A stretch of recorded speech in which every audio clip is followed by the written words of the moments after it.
There's nothing that makes our first guest tonight less comfortable than a compliment, so let's just say he's the best and leave it at that. Season 3 of his 4th talk show, called My Next Guest Needs No Introduction, is on Netflix now. Please welcome David Letterman.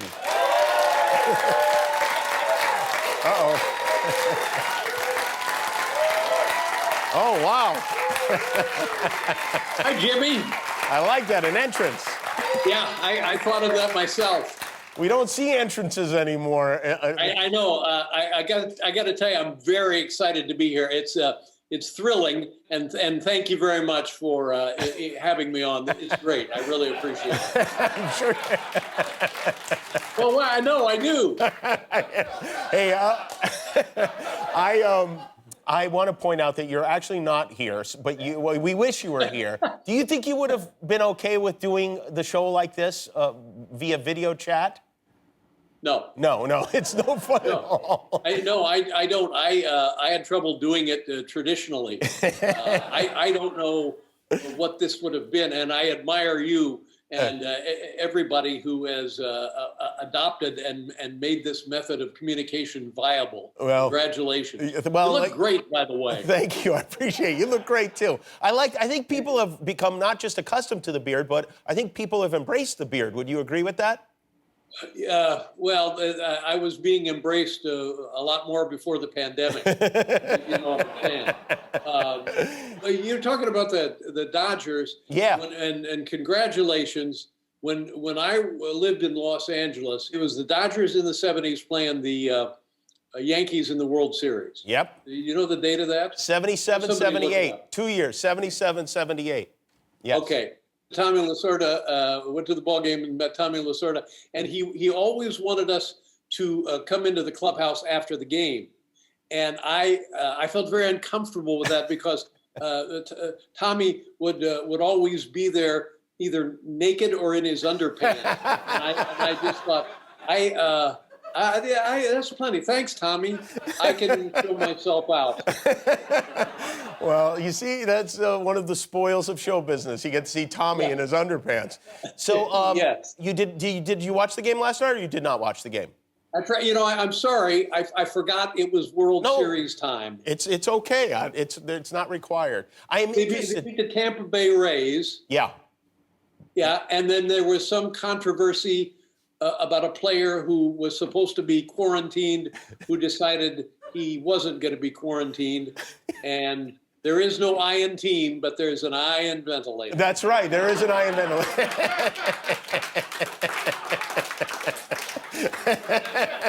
Thanks for picking the biggest stretch of the monologue and That was good.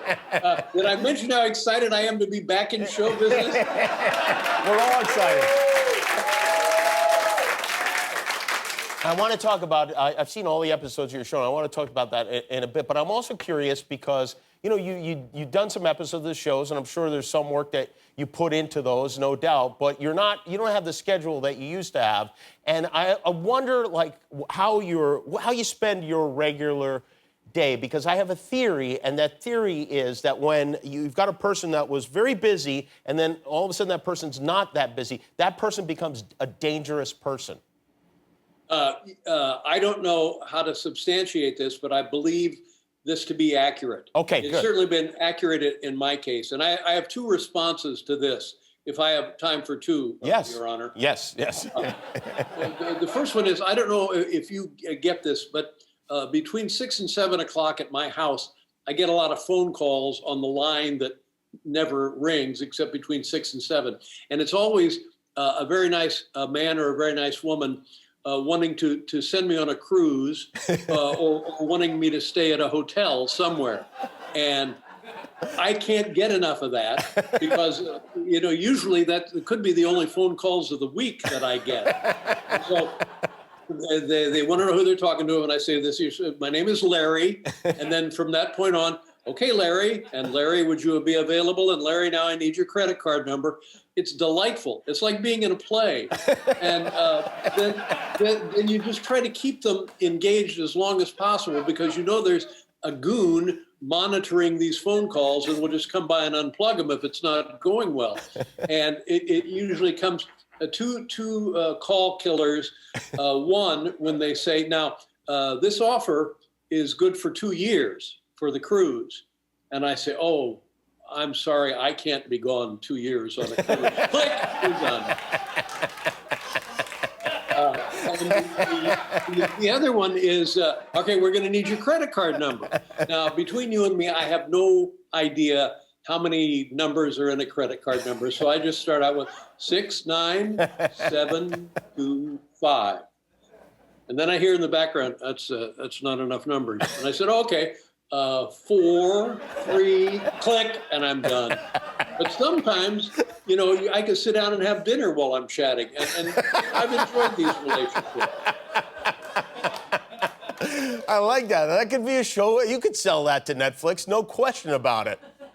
Well, I want to tell you something. These Netflix people have been so nice to me for reasons I don't understand, but they're you know them. I saw you at a thing once. Yeah, I came to see you interview Zach Galifianakis, and I will tell you, I said, Dave's not going to be able to see me, and does he know that I'm coming? And they said, no, don't worry, you will not be a distraction in any way.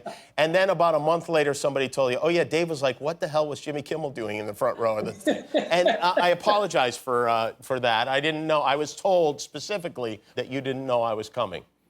Listen to me, Jimmy. If you live to be 1,000, you will never need to apologize to me for anything. Okay, thank you. Well, that's very kind. I appreciate that. Dave, I wanted to mention, if you don't mind, Regis Philbin, who is your friend and who was on your show many, many times. He passed away in July. And you, really, when you spoke about him, you gave, I think, probably the highest compliment you could pay a performer is to compare that person to Johnny Carson and to say Regis is up there with Johnny Carson. And you did do that. And you also said that Regis was the best guest you ever had. Did you? Yes. Well, now tell me, you share my love for Regis, yes, I believe. Very much so. Yes, Regis. And the many things to love about Regis, not the least of which was I kind of believe he was the last connection to a show business that I grew up watching back in Indiana. And Don Rickles and Regis Philbin and a handful of other, Johnny Carson, of course, and others. And when Regis left us, to me, it seemed like, okay, that chapter is closed. Yeah. And that made me very sad. But I'm telling you, this guy, if somebody said, let's pick somebody to drive across country with, if it couldn't be Regis, then I would hitchhike, because he was always Regis. Isn't that what your experience was? Always. He always referred to himself as Regis. I imagine that he woke up in the middle of the night saying, Regis needs to go to the bathroom. Regis was just exactly like he was on television at all times, which is really remarkable. It's very unusual. Yes, it really is remarkable. And toward the end of his life, I know often he did need to go to the bathroom in the middle of the night. But that's a whole different show. Dave, so I wanted to ask you specifically about one thing, because Regis, did he ever say no to anything you asked of him? No. Okay. He never said no, and he often would do things that we didn't want him to do. He showed up once dressed as Shrek, and I don't know why. I'm not sure he knew why, but there he was in his Shrek outfit, but I was unimpressed, honestly. I mean, there are guys in show business who need the costume to stay in business. Regis was not one of them.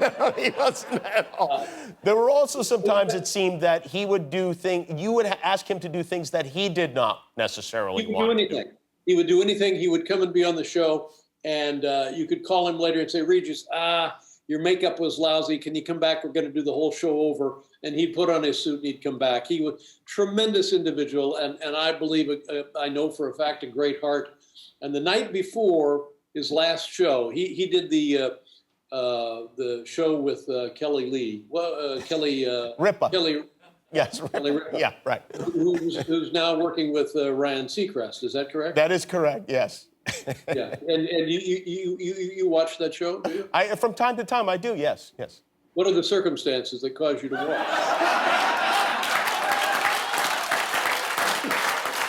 I'm just wondering because I know you're up late. Breakfast. Yeah. All right. I'm not getting the calls you are. Yeah. So it's the night before Regis is going to retire. So he's leaving his show, and he has accumulated the record for several thousand hours of television, like 20,000, 30 hours of television. And the segment producer for the show, I think, was Brian Tetta, and he said, you know what we should do? This would be a joke about how old and feeble Regis is. Well, as you know, even today, dead all these months, he's not old or feeble. No, yeah. They thought it would be funny to give him then one of those rascal scooters, you know? Yeah. There it is. There it is, yeah. Wait a minute. That's a late model. Use one of those. That's not a bad look. So I said, no, let's don't give Regis a rascal scooter. Let's give him like an actual scooter, like a Vespa. Everybody knows how to ride a motor scooter. So that's what we decided to do. And Regis, we're so excited. We're sorry you're retiring, but to commemorate the evening and your last show tomorrow, we're giving you this beautiful, brand new Vespa scooter. And do you have the video? I believe Jimmy? we do have the clip. Yes, here's Regis on a scooter. Yeah, Are okay. you ready, my friend? I'm on it. I'm ready to go. First time For the ever. love of God, be careful. Thank you. Godspeed. Regis Philbin, there it goes. I made it. I'm fine. Oh, my God. Yeah, he could have been killed. He actually could have been killed. The last night before he retires, he comes over and I kill him. and I, nobody checked him out on it because the assumption was, A, anybody can ride a scooter, and B, certainly Regis will ride a scooter. And then this was the aftermath of that. I think you have that there. We do, yeah. I have it here. Okay. Is there room there for you, Regis? Goodbye, everybody. Okay. All right. Are your feet there? Where are they? Get your Right feet there, up okay. Ready? Oh, my gosh. Okay, no funny Good night, stuff. everybody. Don't, hey, get your hand off my ass. There he goes. David Letterman. Dave, we're going to take a break. We'll be right back with David Letterman. We love you, Regis.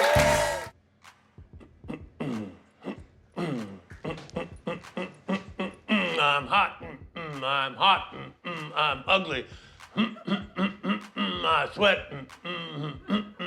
I'm wet, I'm old.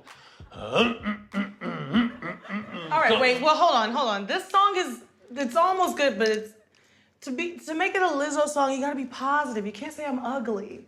That is David Letterman learning from Lizzo on his show. My next guest needs no introduction. I really enjoy. Boy, I love watching you on this show. I really do. Well, she's fantastic. I had no idea, Jimmy, that it was that creepy. How was that creepy?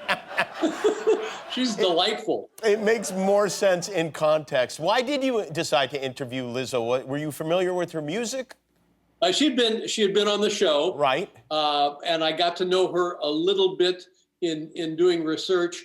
And people who know more about the world than do I were saying that this is somebody I think would be great. And my God, was she great and is great, and I loved her. And she this was when the pandemic started and we all had to be tested, but she was nice enough to let us come into her home. And it was the kind of thing, you know what it's like when a television crew comes into your house. You start the clock. You can't wait for them to leave. Right. Stuff gets broken and children go missing. And but she was great, and I didn't want to leave.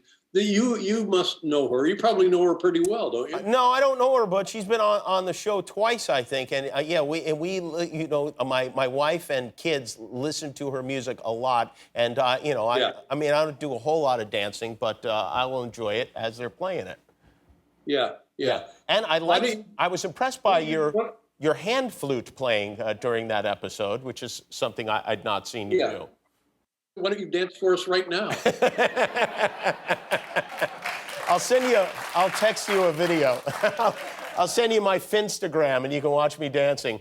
You also interviewed, let's see, who do you have? Kim Kardashian is on the show, which seems Tommy Lasorda. Seems like an odd choice for you to spend an hour with Kim Kardashian, but it was absolutely fascinating. I mean, the subjects you covered with her no one had ever gotten into them that deeply, I think.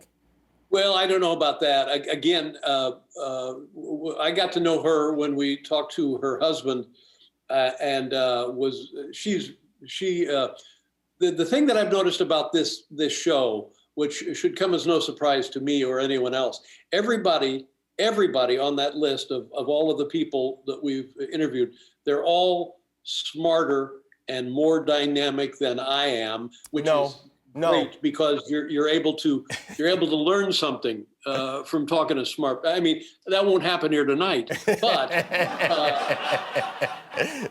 you know what I mean. I know. I found her to be quite dynamic and very fond of her. The conversation you had with Chappelle is just riveting. It is great to watch. And Robert Downey Jr., that was so much fun. And you walking through CVS with Kim Kardashian, it is, it doesn't sound like much of a description, but it was a lot of fun to watch, especially when we got a chance to see your cell phone, or your cell phone case in particular.